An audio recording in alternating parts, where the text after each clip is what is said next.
अस्सलाम वालेकुम दोस्तों, क्या हाल है? आप सबके लिए आज एक इंडिया की कहानी लेकर हाजिर हूँ। चलो तो शुरू करते हैं।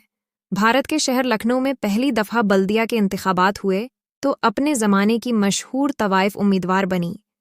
जब तवाइफ उम्मीदवार बनी तो उसके खिलाफ कोई भी शख्स इलेक्शन लड़ने को तैयार नहीं था, क्योंकि तमाम सियासी पार्टियों के सरबराह तवाइफ के कोठे पर रैया करते थे और तवाइफ के पास तमाम लोगों की वीडियोज़ मौजूद थीं।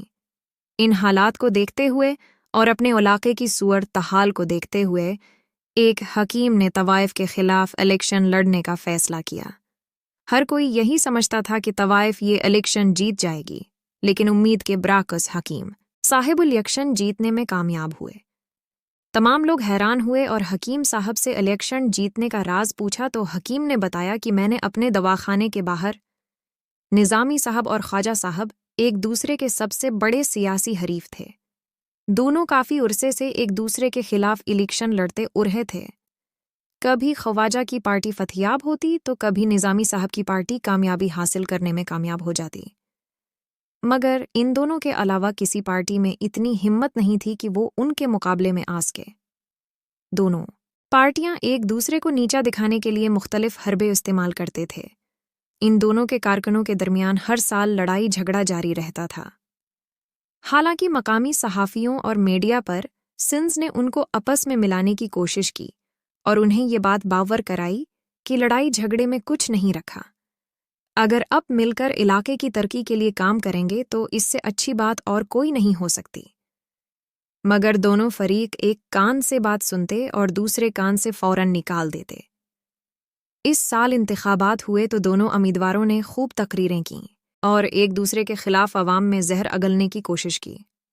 बकुल निज़ामी साहब की उस इलाके की तरक्की में सिर्फ हमारी पार्टी ने ही काम किया, जबकि ख्वाजा की पार्टी सिर्फ तकरीरें करने में ही माहिर है।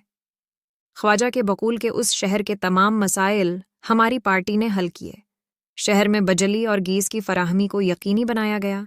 उसके अलावा तालीम के मैदान में भी हमारी पार्टी ने बहुत काम किया। ख्वाजा की पार्टी ने निज़ामी के खिलाफ एक मंसूबा बनाया।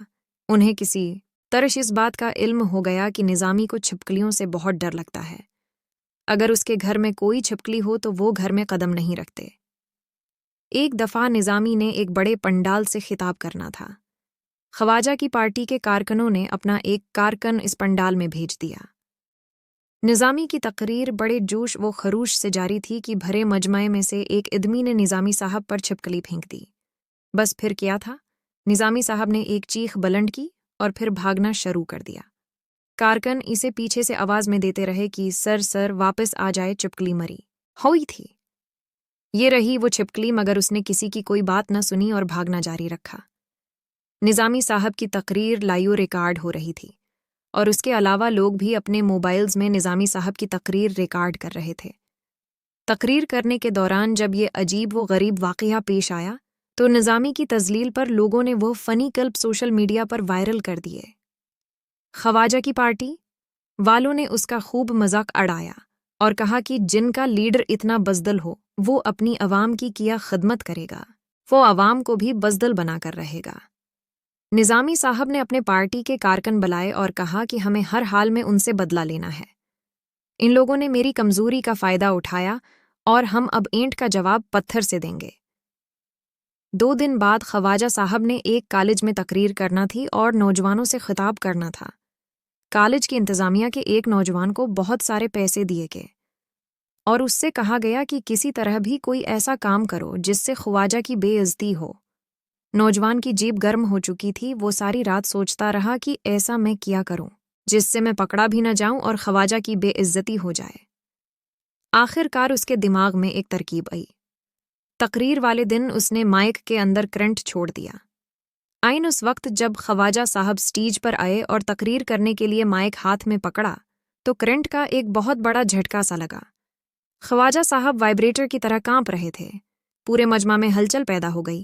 नौजवान अपनी सीटों से उठकर अधर अधर भागने लगे। बड़ी मुश्किल से ख्वाजा से वो माइक अलग किया गया। इसी तरह ख्वाजा को सांस लेने का मौका मिला। ख्वाजा की जान तो निकल गई, लेकिन दोस्तों, अगर आप ये मज़ीद सुनना चाहते हैं तो मेरे चैनल को सब्सक्राइब ज़रूर करें।